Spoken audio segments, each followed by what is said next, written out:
খবর শুনছেন আলটিমেট সংবাদ চ্যানেল থেকে। আজ জানিয়ে দেব আজকের 35টি বড় ও গুরুত্বপূর্ণ সংবাদ। প্রথমেই দেখে নিন প্রধান সংবাদ শিরোনামগুলো, তারপর থাকছে প্রতিটি খবরের বিস্তারিত। চলুন শুরু করা যাক। থানায় থেকে ইলেকট্রিক শক দিতে মার, ডায়মন্ড হারবারের প্রাক্তন পুলিশ কর্তার বিরুদ্ধে এফআইআর। 21শে জুলাইয়ের সভা ঘিরে বড় ধাক্কা, মমতা অভিষেককে নোটিশ দিল কলকাতা হাইকোর্ট। টানা বৃষ্টিতে লন্ডভন্ড উত্তরবঙ্গ, শিলিগুড়ি দার্জিলিং যোগাযোগ বিচ্ছিন্ন, ভেঙে পড়ল কার্শিয়াংয়ের রাস্তা। আরও বিপাকে শওকত মোল্লা, তৃণমূল নেতার বিরুদ্ধে ধর্ষণের অভিযোগ দায়ের। 4 দিন একেবারে লাল সতর্কতা, 200 মিমির বেশি বৃষ্টির আশঙ্কা এই জেলাগুলিতে। কুরুলের কোপে মাকে খুন, বস্তায় মুন্ডু ঢুকিয়ে ফেলা হয় পুকুরে, কোলাঘাটের ঘটনায় ছেলের ফাঁসি, চান প্রতিবেশীরা। যোগ কোনো চাপিয়ে দেওয়ার বিষয় নয়, প্রধানমন্ত্রী মোদীর সফরের আগে নবান্ন থেকে বার্তা মুখ্যমন্ত্রী শুভেন্দুর। হাই সুগার, শারীরিক কারণে দলের সমস্ত পদ ছেড়ে দিলেন জ্যোতিপ্রিয়, পদত্যাগ করলেন শিলিগুড়ির মেয়র গৌতম দেব। কাঁচরাপাড়া স্কুলে টাকার খনি, 5 দিন পর উদ্ধার আরো 8 লক্ষ, সব মিলিয়ে মিলল 1.25 কোটি। কলকাতা বিমানবন্দরে বাজ পড়ে আহত 2, জলমগ্ন শহর পরিদর্শনে মন্ত্রী অগ্নিমিত্রা। 2021 সালে শীতলকুচিতে বিজেপি কর্মী খুনের ঘটনায় শিলিগুড়ি থেকে সিবিআই এর হাতে গ্রেফতার প্রধান অভিযুক্ত। দীর্ঘ জেরার পরে কয়লা পাচার কাণ্ডে ইডির হাতে গ্রেফতার মনোরঞ্জন মণ্ডল। 20শে জুন কাদের অ্যাকাউন্টে ঢুকবে 2000 টাকা, তারকেশ্বর থেকে বড় ঘোষণা করবেন নরেন্দ্র মোদী। দুর্যোগে ভেসে গেল দুধিয়ার সেতু, 8 মাসের মধ্যেই 52 কোটি ব্যয়ে নতুন ব্রিজ তৈরির ঘোষণা মন্ত্রীর। মিড ডে মিলে 1 মুঠো ভাত বেশি চেয়েছিল, শিক্ষাকর্মীর মারে কপাল কাটল 5ম শ্রেণীর ছাত্রের। বৃষ্টিতে বিপর্যস্ত কলকাতা, জল জমল বেশ কিছু এলাকায়, যানজটে ভোগান্তি, বিমানবন্দরে বাজ পড়ে আহত 2। রবিবার যোগ দিবসের কর্মসূচিতে সরকারি কর্মচারীদের উপস্থিতি বাধ্যতামূলক নয়, হাইকোর্টকে জানিয়ে দিল শুভেন্দু সরকার। সন্তান বেসরকারি স্কুলে পড়লেও মা পাবেন অন্নপূর্ণা যোজনার 3000, স্পষ্ট বার্তা মুখ্যমন্ত্রীর। মুর্শিদাবাদে বিদ্যুৎপৃষ্ট হয়ে একসঙ্গে মৃত্যু স্বামী স্ত্রী, চাঞ্চল্য এলাকায়। রাজ্যের কলেজগুলিতে পালিত হবে শ্যামাপ্রসাদ মুখোপাধ্যায় স্মৃতি পক্ষ, উচ্চশিক্ষা দপ্তরের নির্দেশ কবে? দলীয় স্তরে মন্ত্রীদের ক্লাস নিলেন শুভেন্দু শ্রমিকরা, কলকাতায় হয়ে গেল বিজেপির বিরাট কর্মশালা। বিধানসভায় আলাদা ঘর, বেলার জন্য সময় পাবেন, আশ্বাস দিয়েছেন শুভেন্দু, বৈঠকের পরে দাবি কুণাল, শোভন, মদনদের। প্রশ্ন ফাঁসে মৃত্যু 11 পড়ুয়ার, এবার শিক্ষামন্ত্রীকে বরখাস্ত করুন, প্রধানমন্ত্রীকে চিঠি ককরোচ অভিজিতের। ইলিশ থেকে চিংড়ি, জামাই ষষ্ঠীর আগে অগ্নিমূল্য বাজার, মাথায় হাত মধ্যবিত্তের। শনি রবি রাজ্যে বড় দুর্যোগের আশঙ্কা, সতর্ক করল আবহাওয়া দফতর। কথা রাখলেন মুখ্যমন্ত্রী, 3টি নতুন মেডিকেল কলেজ ও হাসপাতাল তৈরির নির্দেশ স্বাস্থ্য দফতরের। ঋতব্রত সন্দীপমদের বহিষ্কারের স্থগিতাদেশ আলিপুর আদালতের, আরও বিপাকে মমতাপন্থী তৃণমূল। তৃণমূলের অ্যাকাউন্ট ফ্রিজ করার দাবি, অরূপের পরই সাইবার ক্রাইমকে চিঠি 10 ঋতব্রতপন্থী এমএলএর। আগেও বেইমানি করিনি, আগামী দিনেও করব না, বাড়ি ফিরে বললেন অসিত মজুমদার, জেলে বসেই পেয়েছিলেন নতুন দায়িত্ব। গুয়াহাটি বিমানবন্দরে আটক বাংলাদেশি তরুণী, উদ্ধার পশ্চিমবঙ্গের ঠিকানার জাল আধার কার্ড। আরজিকর কাণ্ডে বিনীত গোয়েলকে সিবিআই তলব, ইন্দিরা সহ 2 সাসপেন্ডেড আইপিএস এর বয়ান রেকর্ড। কর্ণাটকে পালিয়েও শেষ রক্ষা হল না, গ্রেফতার তারকেশ্বরের প্রাক্তন তৃণমূল বিধায়ক রামেন্দু। এতক্ষণ শুনছিলেন সংবাদ শিরোনাম, এখন আসছে বিস্তারিত খবরে। এবার বিপাকে অভিষেক বন্দ্যোপাধ্যায় ঘনিষ্ঠ পুলিশ আধিকারিক মিতুন কুমার দে। জোড়া অভিযোগের ভিত্তিতে ডায়মন্ড হারবারের প্রাক্তন এসডিপিও মিতুন কুমার দের বিরুদ্ধে এফআইআর রুজু করল ডায়মন্ড হারবার থানার পুলিশ। এসডিপিও থাকাকালীন এক কাউন্সিলর এবং এক সাংবাদিককে ডায়মন্ড হারবার থানায় ডেকে তিনি নারকীয় অত্যাচার করেন বলেই অভিযোগ। ওই পুলিশ আধিকারিকের বিরুদ্ধে তৃণমূল কাউন্সিলরের অভিযোগ, থানায় ডেকে বিদ্যুতের শক দিয়ে নগ্ন করে মারধর করা হয়। ডায়মন্ড হারবার পুলিশ জেলা সূত্রে জানা গিয়েছে, তৎকালীন ডায়মন্ড হারবারের এসডিপিও মিতুন কুমার দের বিরুদ্ধে 2023 সালে ডায়মন্ড হারবার পুরসভার প্রাক্তন তৃণমূল কাউন্সিলর ডক্টর তমাল কুমার হালদার ও এক সাংবাদিকদের উপর নির্মম অত্যাচারের অভিযোগ দায়ের হয়। তারই ভিত্তিতে বুধবার এফআইআর রুজু করে পুলিশ। জানা গিয়েছে, রাজ্যে পালাবদলের পর গত 11ই মে ওই কাউন্সিলর ডায়মন্ড হারবার থানায় মিতুনদের বিরুদ্ধে একটি অভিযোগ দায়ের করেন। পরবর্তীকালে গত 15ই জুন তার উপর ওই পুলিশ আধিকারিকের অত্যাচারের বিরুদ্ধে এফআইআর দায়ের করেন। বুধবার রাতে সেই এফআইআর রুজু করে তদন্ত শুরু করল পুলিশ। জেলা পুলিশ সূত্রে জানা গিয়েছে, তদন্ত চলাকালীন ডায়মন্ড হারবারের তৎকালীন এসডিপিও মিতুন কুমার দেকে তলব করে করে জিজ্ঞাসাবাদ করা হবে। উল্লেখ্য, তৎকালীন এসডিপিও মিতুন কুমার দে পরবর্তীকালে ডায়মন্ড হারবার পুলিশ জেলার অতিরিক্ত পুলিশ সুপার পদেও উন্নীত হয়েছিলেন। এরপর তৃণমূল সরকারের আমলে পূর্ব মেদিনীপুরে অতিরিক্ত পুলিশ সুপারের দায়িত্ব পান। ডায়মন্ড হারবার পুলিশ জেলায় পুলিশ সুপার পদে নতুন কাউকে নিয়োগ করা হয়নি, তাই মিতুন কুমার দেই সেখানে ভারপ্রাপ্ত পুলিশ সুপারের দায়িত্ব পালন করেন।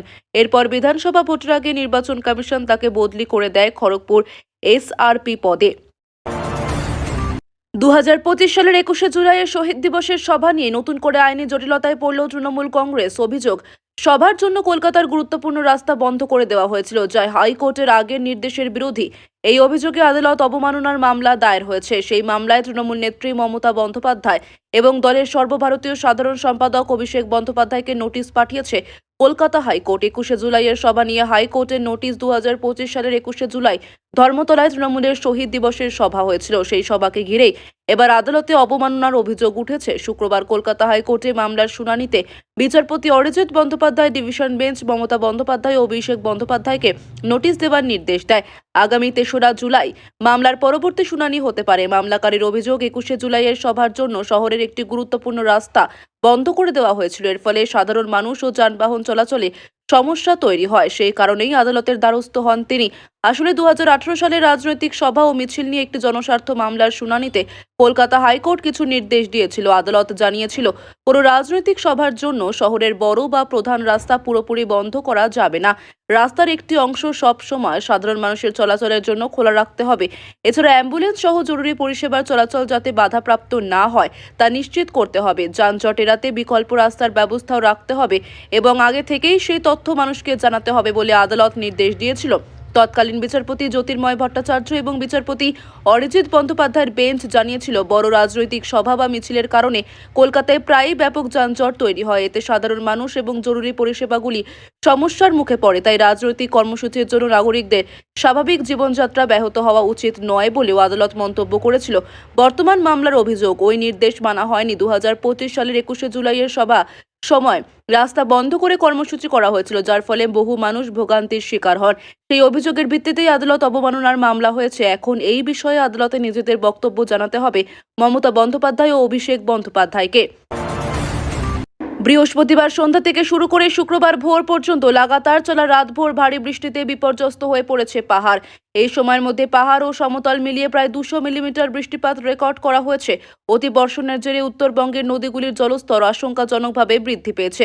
কোথাও জাতীয় সড়ক ধস নেমে, আবার কোথাও নদীগর্ভের সেতু ভেসে গিয়ে শিলিগুড়ি দার্জিলিং এবং শিলিগুড়ি মিরিক সড়ক যোগাযোগ সম্পূর্ণ ব্যাহত হয়েছে। ভারী বর্ষণের কারণে উত্তরবঙ্গের নদীগুলিতে জল বাড়ায় তীব্র স্রোতের সৃষ্টি হয়েছে। সেই জলের তোড় সামলাতে না পেরে কার্শিয়াং জেলার দুধিয়ার বিকল্প সেতুটি সম্পূর্ণভাবে ভেসে গিয়েছে। সেতুটি জলের তোড়ে তলিয়ে যাওয়ায় ওই এলাকায় যাতায়াত ব্যবস্থা বড়সড় ধাক্কা খেয়েছে। অন্যদিকে প্রবল বৃষ্টি এবং মহানন্দা নদীর জলস্তর ক্রমাগত বৃদ্ধি পাওয়ার কারণে 110 নম্বর জাতীয় সড়কের একাধিক জায়গায় বড়সড় ধস নেমেছে। এর পাশাপাশি কার্শিয়াং থেকে শিলিগুড়িগামী 3 লেনের রাস্তার একটি বড় অংশ হুড়মুড়িয়ে ভেঙে পড়েছে। শুধু ধস বা রাস্তা ভাঙি নয়, প্রধান সড়কের ওপর একটি বিশাল গাছ উপড়ে পড়ায় যান চলাচল সম্পূর্ণভাবে অবরুদ্ধ হয়ে পড়েছে। পরিস্থিতির ভয়াবহতা বিবেচনা করে আপদকালীন সুরক্ষার্থে দার্জিলিং ও শিলিগুড়ির মধ্যে সংযোগকারী এই রাস্তাটি আপাতত সম্পূর্ণ বন্ধ করে দিয়েছে প্রশাসন। রাস্তার ওপর থেকে ধসের ধ্বংসাবশেষ সরানো এবং উপড়ে পড়া গাছ কেটে রাস্তা পরিষ্কার করার কাজ শুরু করার তোড়জোড় চলছে। তবে প্রশাসনের পক্ষ থেকে স্পষ্ট জানানো হয়েছে যে ধস সরিয়ে এবং ক্ষতিগ্রস্ত রাস্তা পুরোপুরি মেরামত করে যান চলাচল আবার স্বাভাবিক করতে বেশ কিছুটা সময় লাগবে। আরও বিপাকে মাছ চোর তথা তৃণমূল কংগ্রেসের প্রাক্তন বিধায়ক শওকত মোল্লা। এবার তার বিরুদ্ধে জীবনতলা থানায় ধর্ষণের অভিযোগ দায়ের করলেন এক মহিলা। ভাঙড়ে বোমা বিস্ফোরণ কাণ্ডে ইতিমধ্যেই গ্রেফতার হয়েছেন শওকত। তাকে গ্রেফতার করেছে জাতীয় তদন্তকারী সংস্থা এনআইএ। এবার ধর্ষণের অভিযোগে আরও বিপাকে পড়লেন তৃণমূল নেতা। অভিযোগপত্রে ওই মহিলা জানিয়েছেন, তার সঙ্গে ঘটনাটি ঘটেছে 2019 সালের মার্চে। তার 5 বছরের শিশু সন্তানকে আটকে রেখে শওকত এবং তার 3 জন সাঙ্গপাঙ্গ দিনের পর দিন তাকে ধর্ষণ করেছেন, তার উপর অত্যাচার চালিয়েছেন। শওকত মোল্লার 3 ঘনিষ্ঠের মধ্যে একজন তার গাড়ির চালকও রয়েছেন। অন্যজন সেই গাড়ি চালকের দাদা, আর চতুর্থ জন মূল ষড়যন্ত্রকারী। কিন্তু শওকতের সঙ্গে তার দেখা হলো কি করে? পুলিশের কাছে মহিলার আরও অভিযোগ, তার ছেলেকে নিয়ে গিয়েছিল কয়েকজন সমাজ বিরোধী। সন্তানকে ঘিরে পেতেই তিনি অভিযুক্তদের একজনের সঙ্গে যোগাযোগ করেছিলেন। এরপর ছেলেকে ফিরিয়ে দেওয়ার নাম করে মহিলাকে নিজের ডেরায় ডাকেন শওকতের গাড়ি চালকের দাদা। তাকে প্রথম ধর্ষণ এবং মারধর করেন এবং স্পষ্ট হুমকি দেন যে যখন তারা মহিলাকে ডাকবেন তখন তাকে চলে আসতে হবে, নইলে ছেলে পাবেন না। ধর্ষণের সময় ছবি ভিডিও তুলে তাদের দিনের পর দিন ব্ল্যাকমেল করতে থাকেন অভিযুক্ত। তার কথা না শুনলে সেই সমস্ত ছবি ভিডিও ভাইরাল করে দেওয়া হবে বলে হুমকি দেওয়া হয়। এরপর ওই অভিযুক্তকেই তাকে শওকতের ডেরায় পাঠিয়েছিলেন বলে মহিলার অভিযোগ। সেখানে শওকতকেও তাকে ধর্ষণ করেন তার গাড়ির চালকও। মহিলার দাবি, এতদিন ভয় ও লজ্জার কারণে তিনি এই ঘটনার কথা কোথাও জানাতে পারেননি। তবে পালাবদল হতেই এবং শওকত মোল্লা গ্রেফতার হতেই তার ভয় কেটে গিয়েছে। তাই তিনি তৃণমূল নেতা ও তার 3 শাগরেদদের বিরুদ্ধে অভিযোগ দায়ের করলেন। ইতিমধ্যেই পুলিশ তার অভিযোগটি গ্রহণ করে তদন্ত শুরু করেছে। দক্ষিণবঙ্গের টানা আকাশের মুখ ভার থাকলেও বিগত কয়েক সপ্তাহ ধরেই লাগাতার বৃষ্টি চলছে উত্তরবঙ্গে। আগামী কয়েকদিনই দার্জিলিং, কালিম্পং, আলিপুরদুয়ার, কোচবিহার, জলপাইগুড়িতে ভারী বৃষ্টির পূর্বাভাস রয়েছে। অতি ভারী বৃষ্টিও হতে পারে এই 5 জেলার কিছু কিছু অংশে।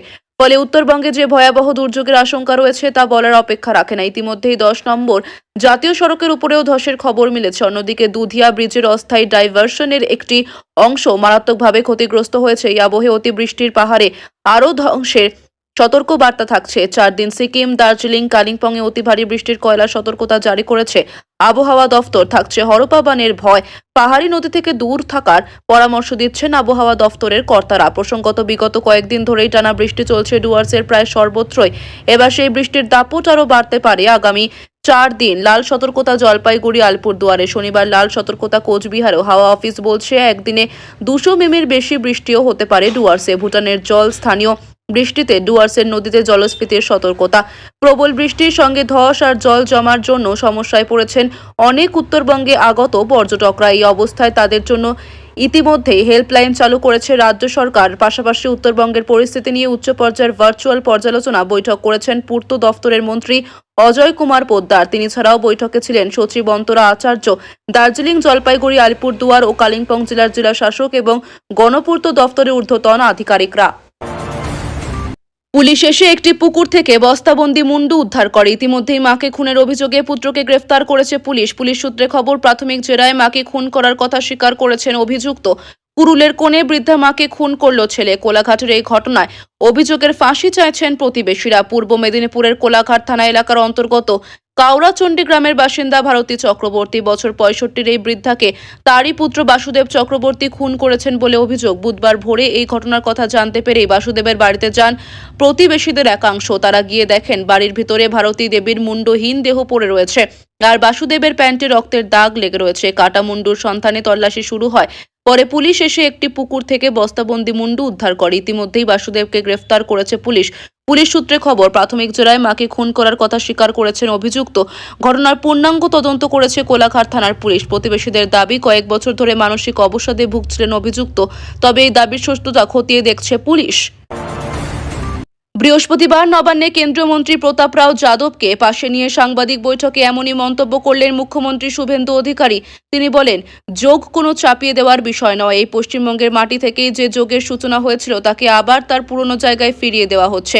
যোগ কোনো চাপিয়ে দেওয়ার বিষয় নয়, বরং পশ্চিমবঙ্গের মাটি থেকেই যে যোগ চর্চার সূচনা হয়েছিল তাকে তার যথাযথ মর্যাদা ফিরিয়ে দিতে উদ্যোগী হয়েছে সরকার। বৃহস্পতিবার নবান্নে কেন্দ্রীয় মন্ত্রী প্রতাপ রাও যাদবকে পাশে নিয়ে সাংবাদিক বৈঠকে এমনই মন্তব্য করলেন মুখ্যমন্ত্রী শুভেন্দু অধিকারী। আগামী 21শে জুন আন্তর্জাতিক যোগ দিবসের কর্মসূচিতে যোগ দিতে কলকাতায় আসছেন প্রধানমন্ত্রী নরেন্দ্র মোদী। সেই উপলক্ষে গত কয়েকদিন ধরেই জোর কদমে চলছে প্রস্তুতি। কর্মসূচি ঘিরে রেড রোডে যান চলাচলে বিধিনিষেধ আরোপ করা হয়েছে এবং বৃহৎ পরিসরে অবকাঠামোগত প্রস্তুতি নেওয়া হচ্ছে। এই আয়োজনকে কেন্দ্র করে কলকাতা হাইকোর্টের একটি মামলাও দায়ের হয়। হাইকোর্ট অবশ্য রাজ্যের এই সিদ্ধান্তে হস্তক্ষেপ করেনি, কোনো ধরনের অন্তর্বর্তী স্থগিতাদেশও দেয়নি। তবে জনস্বার্থে পুলিশকে বিকল্প রাস্তা দিয়ে যান চলাচলের ব্যবস্থা করতে নির্দেশ দেওয়া হয়েছে। রাজ্য প্রশাসনের দাবি, কেন্দ্রীয় আয়ুষ মন্ত্রকের নির্ধারিত প্রোটোকল মেনেই এই যোগ উৎসবের আয়োজন করা হয়েছে। দীর্ঘ 12 বছর পর পশ্চিমবঙ্গ সরকার আনুষ্ঠানিকভাবে আন্তর্জাতিক যোগ দিবস উদযাপনে সক্রিয় অংশগ্রহণ করছে বলেও জানানো হয়েছে। সরকারের আশা 3 দিনের এই কর্মসূচি এবং বিশেষ করে 21শে জুনের মূল কর্মসূচি সফল হলে যোগ দিবস উদযাপনের ক্ষেত্রে পশ্চিমবঙ্গ একটি নতুন আন্তর্জাতিক নজির করতে সক্ষম হবে। প্রশাসন সূত্রে জানা গিয়েছে, আন্তর্জাতিক যোগ দিবসের মূল কর্মসূচিটি হবে কলকাতার রেড রোডে। বর্ষাকাল এবং শহরের বিভিন্ন মাঠের কর্দমাক্ত পরিস্থিতির কথা বিবেচনা করে এই স্থান নির্বাচন করা হয়েছে। ইতিমধ্যেই কর্মসূচিতে অংশগ্রহণের প্রায় ৩৮,০০০ মানুষ নাম নথিভুক্ত করেছেন। মূল মঞ্চের সামনে প্রায় ৩৫,০০০ মানুষের বসার ব্যবস্থা রাখা হয়েছে। তবে কলকাতা পুর এলাকা এবং সংলগ্ন বিভিন্ন স্থানে আয়োজিত কর্মসূচিগুলির মাধ্যমে কয়েক লক্ষ মানুষ এই যোগ উৎসবে যোগ দেবেন বলে আশা করছে প্রশাসন। ২১শে জুন রেড রোডের অনুষ্ঠানে অংশগ্রহণকারীদের সকাল ৬টা ১৫ মিনিটের মধ্যে প্রবেশ করতে হবে। এর প্রায় আধ ঘন্টা পরে মূল কর্মসূচি শুরু হবে। সেখানে প্রধানমন্ত্রী নরেন্দ্র মোদী থাকবেন। তার উপস্থিতিকে ঘিরে ইতিমধ্যেই নিরাপত্তা ও প্রশাসনিক প্রস্তুতি চূড়ান্তে পৌঁছেছে। শারীরিক অসুস্থতার কারণে পদত্যাগের সিদ্ধান্ত বলে জানিয়েছেন মমতা বন্দ্যোপাধ্যায়ের ঘনিষ্ঠ বালু। অন্যদিকে শুক্রবারই শিলিগুড়ির মেয়র পদ থেকে ইস্তফা দিয়েছেন বর্ষিয়ান তৃণমূল নেতা গৌতম দেব। তৃণমূলের সমস্ত পদ থেকে সরে দাঁড়ালেন রাজ্যের প্রাক্তন মন্ত্রী জ্যোতিপ্রিয় মল্লিক। শারীরিক অসুস্থতার কারণেই তার এই সিদ্ধান্ত বলে জানিয়েছেন মমতা বন্দ্যোপাধ্যায়ের ঘনিষ্ঠ বালু। অন্যদিকে শুক্রবারই শিলিগুড়ির মেয়র পদ থেকে ইস্তফা দিয়েছেন বর্ষিয়ান তৃণমূল নেতা গৌতম দেব। পুর কমিশনারের কাছে পদত্যাগপত্র পাঠিয়ে দিয়েছেন তিনি। দলের সমস্ত পদ ছাড়ার কারণ জানিয়ে শুক্রবার জ্যোতিপ্রিয় বলেন, আমার ৩৫০-এর উপর সুগার, কিডনি খারাপ হয়ে গিয়েছে। এই অবস্থায় দলের কোনো কাজকর্মে আমি এখন যুক্ত থাকতে পারছি না, তাই সব পদ ছেড়ে দিলাম। গত শনিবারই জ্যোতিপ্রিয়কে দলের কর্মসমিতির সদস্য করেছিল তৃণমূল। এক সপ্তাহ কাটতে না কাটতেই দলের সমস্ত পদ ছেড়ে দিলেন তৃণমূলের প্রথম দিকের সৈনিক জ্যোতিপ্রিয়। ইতিমধ্যেই তৃণমূল নেত্রী মমতা বন্দ্যোপাধ্যায়কে চিঠি দিয়ে নিজের সিদ্ধান্তের কথা জানিয়ে দিয়েছেন তিনি। জ্যোতিপ্রিয়ের পদত্যাগ তৃণমূলের অনেককে বিস্মিত করলেও গৌতম যে মেয়র পদ ছাড়তে চলেছেন তা নিয়ে গত কয়েকদিন ধরে জল্পনা চলছিল। রাজ্যের বিধানসভা নির্বাচনে তৃণমূলের পরাজয়ের পর বিভিন্ন পুরসভা এবং পুর নিগমের চেয়ারম্যান এবং মেয়ররা পদত্যাগ করেছেন। ইতিমধ্যেই পদত্যাগ করেছেন কলকাতার mayor Firhad Hakim, বিধাননগরের mayor Krishna Chakraborty, চন্দননগরের mayor Ram Chakraborty. এবার রাজ্যের আর এক পুর নিগম শিলিগুড়ির মেয়রও পদত্যাগ করলেন। অর্থাৎ শিলিগুড়ির পুরো বোর্ডও ভেঙে গেল। বৃহস্পতিবারই পুর নিগমের মেয়র পরিষদদের নিয়ে বৈঠক করেছিলেন গৌতম। ওই বৈঠকে তিনি পদত্যাগের ইচ্ছা প্রকাশ করলে মেয়র পরিষদদের একাংশ তাকে বাধা দেয়। শিলিগুড়ি পুর নিগমের বর্তমান বোর্ডের আরও ১ বছর কাজের মেয়াদ ছিল, তাই অনেক মেয়র পরিষদই ইস্তফা দিতে চাননি। তবে গৌতম সিদ্ধান্তে অনড় ছিলেন। তৃণমূল সূত্রে খবর, তৃণমূল নেত্রী চাইছেন গৌতম দলীয় সংগঠনে আরও বেশি করে নজর দিন। ২০১১ সালের বিধানসভা নির্বাচনে ডাবগ্রাম ফুলবাড়ি কেন্দ্র থেকে জিতে উত্তরবঙ্গ উন্নয়ন দফতরের মন্ত্রী হয়েছিলেন গৌতম। ২০১৬ সালে পুনর্নির্বাচিত হওয়ার পর পর্যটন মন্ত্রী হন তিনি। ২০২১ সালের নির্বাচনে ডাবগ্রাম ফুলবাড়ি আসনে দাঁড়িয়ে বিজেপি প্রার্থী শিক্ষা চট্টোপাধ্যায়ের কাছে হেরে যান। ২০২৬ সালে শিলিগুড়ি বিধানসভা কেন্দ্রের প্রার্থী হয়েও জয়ের মুখ দেখতে পারেননি তিনি। হেরে যান বিজেপি প্রার্থী তথা রাজ্যের বর্তমান মন্ত্রী শঙ্কর ঘোষের কাছে। এর মাঝে ২০২২ সালে শিলিগুড়ি পুর নিগমের নির্বাচনে গৌতমের নেতৃত্বে জয় পেয়েছিলেন তৃণমূল। এবার সেই পুনর্নির্বাচনেও হাতছাড়া হচ্ছে তাদের। অন্যদিকে ১৯৯৮ সালে তৃণমূলের প্রতিষ্ঠা লগ্ন থেকেই দলের সঙ্গে ছিলেন জ্যোতিপ্রিয়। একাধিকবার তাকে টিকিট দিয়েছে দল। বিধায়ক হওয়ার পাশাপাশি রাজ্যের মন্ত্রীও হয়েছেন। খাদ্যমন্ত্রী থাকার সময় রেশন দুর্নীতিতে তিনি যুক্ত ছিলেন বলে অভিযোগ ওঠে। এই মামলায় জেলে যেতে হয়েছিল তাকে। তারপরেও অবশ্য জ্যোতিপ্রিয়ের উপর ভরসা রেখেছিলেন মমতা। ২০২৬ সালের বিধানসভা নির্বাচনে হাবড়া বিধানসভা কেন্দ্র থেকে ভোটে লড়েন তিনি, কিন্তু বিজেপি প্রার্থী দেবদাস মণ্ডলের কাছে হেরে যান।